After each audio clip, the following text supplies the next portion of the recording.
Baik, bismillahirrahmanirrahim. Assalamualaikum warahmatullahi wabarakatuh. Selamat malam pemirsa semuanya. Saya di sini Rangga Muhammad Tanjung, mahasiswa Administrasi Rumah Sakit Universitas Baptitunas Husada Tasikmalaya.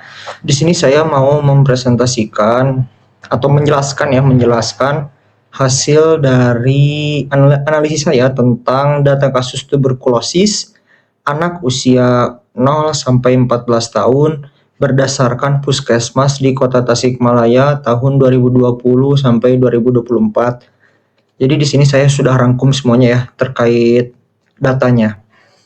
Baik, di sini ada latar belakang ya. Apa yang melatar belakangi untuk adanya analisis data ini, yaitu karena di Tasikmalaya khususnya penyakit tuberkulosis pada anak di usia 0 sampai 14 tahun itu memiliki kompleksitas yang tinggi. Kenapa? Karena mungkin di sini ada melibatkannya banyak entitas wilayah administratif, fasilitas pelayanan kesehatan, serta data kasus yang bersifat historis dari tahun 2020 hingga 2024. Jadi dalam selang 4 tahun ini, jadi data penyakit tuberkulosis pada anak usia 0 sampai 14 tahun ini bisa dibilang sangatlah tinggi seperti itu. Nah, ini ada analisis kebutuhan. Jadi kebutuhannya yang pertama itu ada data wilayah administratif. Nah, untuk apa sih data wilayah administratif ini? Yang pertama yaitu untuk pemetaan sebaran kasus TB anak secara geografis. Jadi secara geografis di sini yaitu di wilayah Kota Tasikmalaya per kecamatan per puskesmas juga. Yang kedua analisis per wilayah. Ya, jadi di per wilayah ini kita analisis seperti apa dan juga seberapa parah untuk penyakit tuberkulosis ini. Yang selanjutnya itu kita mengidentifikasi kecamatan dengan kasus TB anak tertinggi. Jadi setelah si data ini terkumpul, jadi kita bisa tahu bahwasannya ada di mana saja untuk kasus TB atau tuberkulosis pada anak ini yang paling tinggi dari setiap kecamatannya. Dan juga ada data fasilitas kesehatan. Untuk apa sih data fasilitas kesehatan ini? Yang pertama yaitu kita mengetahui beban pelayanan TB anak. Yang selanjutnya evaluasi peran puskesmas dalam penemuan dan penanganan kasus TB anak. Jadi data fasilitas kesehatan ini juga membantu jadi untuk mengevaluasi seperti apa peran puskesmas dalam penemuan dan juga penanganan terkait kasus TB pada anak. Yang ketiga analisis distribusi kasus berdasarkan fasilitas pelayanan kesehatan. Selanjutnya ini ada analisis kebutuhan juga. Jadi data kasus TB anak di sini jumlah kasus TB anak. Jadi di datanya itu ada jumlah kasus TB anak dari setiap kecamatan digabungkan gitu ya. Dan juga tahun kejadiannya itu kisaran 2020 sampai 2024. Dan juga ada relasi dengan kecamatan dan puskesmas. Jadi ada sebuah hubungan atau relationship dari antara kecamatan dan juga puskesmas. Yang pertama ini ada analisis tren tahunan. Jadi kita bisa melihat kenaikan dan juga penurunan kasus TB anak jadi per tiap tahunnya. Dan selanjutnya evaluasi program TB anak, menilai efektivitas program penanggulangan TB anak. Jadi kita bisa menilai seberapa efektifkah untuk program penanggulangan si TB anak ini. Yang selanjutnya itu penentuan wilayah prioritas intervensi. Jadi kita bisa menentukan wilayah dengan kasus TB anak tertinggi. Seperti itu.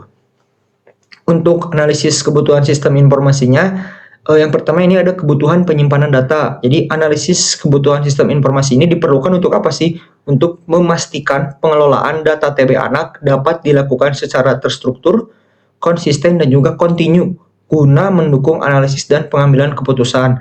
Nah, si sistem ini juga harus mampu yang pertama yaitu menyimpan data historis TB anak multi tahun tanpa menghapus data lama. Jadi gunanya si sistem ini jadi bisa menyimpan historis dari tahun-tahun sebelumnya tanpa menghapus data yang baru, tanpa menghapus data yang lama, sorry. Yang kedua, menjaga konsistensi kode wilayah dan puskesmas. Jadi dengan adanya sistem ini, si kode dari setiap wilayah dan puskesmas itu mengalami konsisten, jadi tidak ada perubahan. Yang selanjutnya itu mengintegrasikan data lintas entitas wilayah dan fasilitas kesehatan. Jadi si sistem ini juga harus bisa mengintegrasi data lintas entitas wilayah dan juga fasilitas kesehatan. Di sini ada kebutuhan struktur data, tabel masternya yaitu ada provinsi, kabupaten kota, kecamatan, dan juga puskesmas. Untuk tabel faktanya di sini ada data kasus TB anak. Nah, di data TB kasus anak ini ada yang pertama kode kecamatan, puskesmas, tahun terjadinya TB, dan juga jumlah kasus tuberkulosis pada anak di Kota Tasikmalaya. Nah, di sini ada kebutuhan analisis deskriptif, jadi kita bisa melihat jumlah kasus per tahunnya. Jadi dengan menunjukkan total kasus TB anak setiap tahun sebagai gambaran umum kondisi. Yang selanjutnya sebaran kasus per kecamatan, menampilkan distribusi kasus TB anak di setiap kecamatan. Jadi kita bisa lihat lah ya, dari setiap kecamatan itu berapa orang yang terkena tuberkulosis, seperti itu, dengan adanya lintas entitas seperti puskesmas dan juga kecamatan.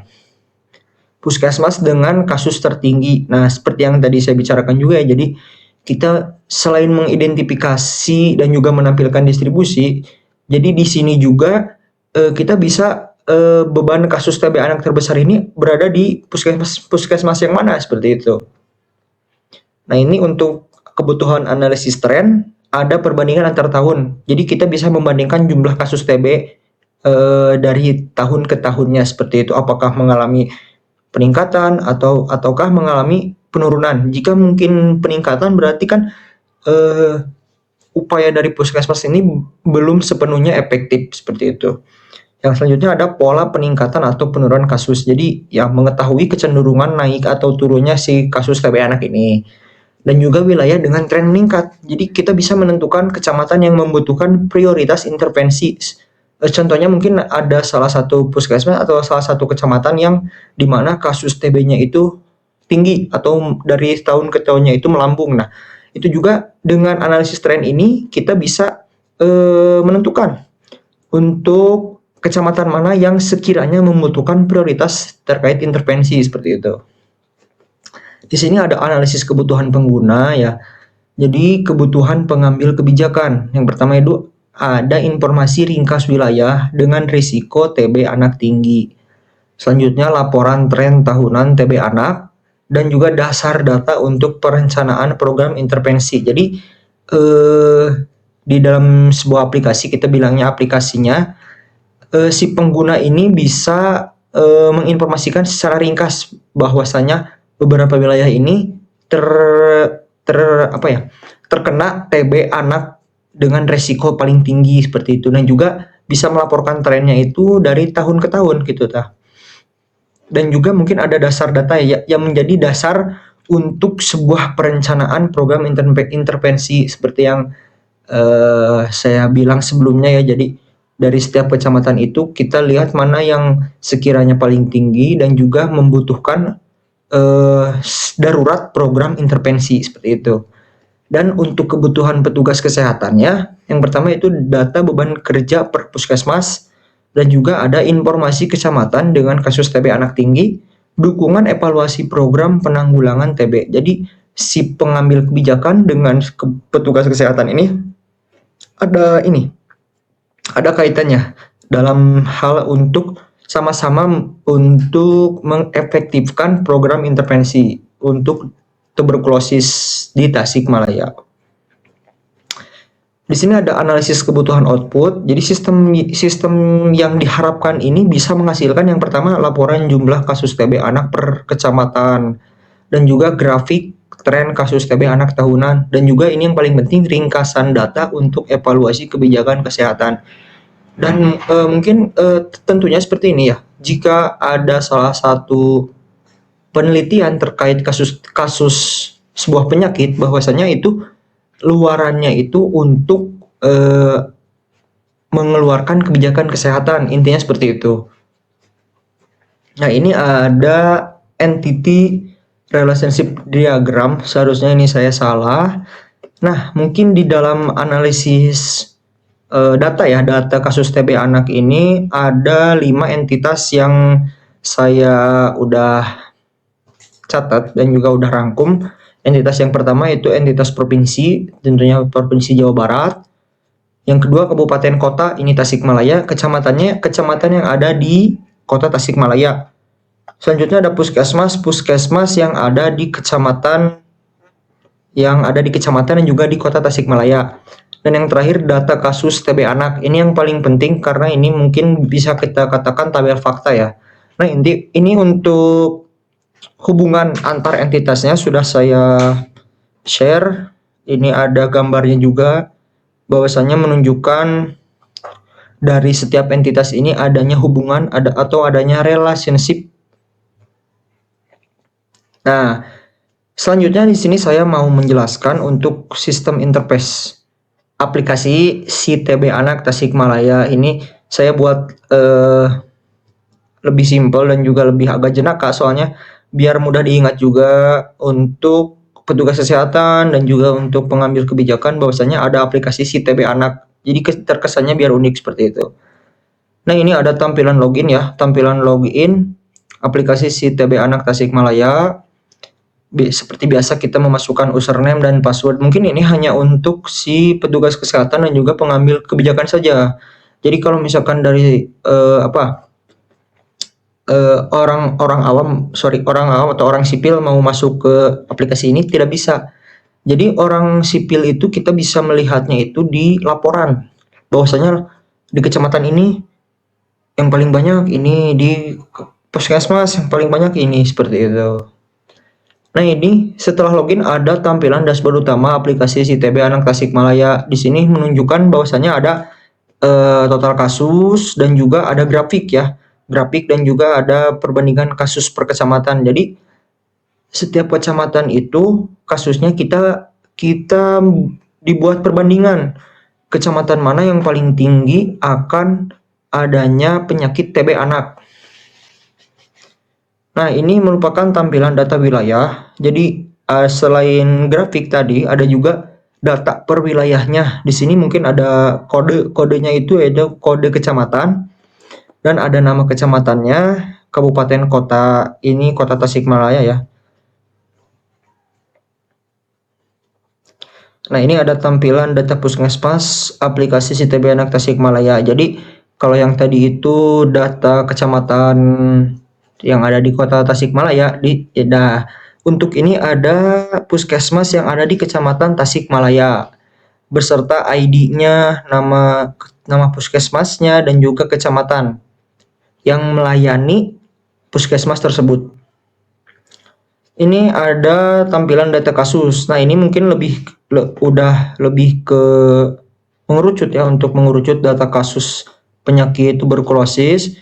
Ada tahun, kecamatan, puskesmas, ada jumlah kasus juga, satuannya orang. Nah, di sini bisa dilihat atau bisa difilter dengan kita memilih tahun, memilih kecamatan, dan juga kita bisa mengetik bahwasanya contohnya kalau misalkan kita mau melihat di kecamatan Cipedes, jangan Cipedes lah, atau Ciberem. Nah, kita tinggal ketik Ciberem, nanti muncul data yang ada di Ciberem. Nah, selanjutnya dia ada tampilan laporan data analisis aplikasi si TB Anak Tasikmalaya. Nah, ini yang bisa dilihat oleh kalian semua.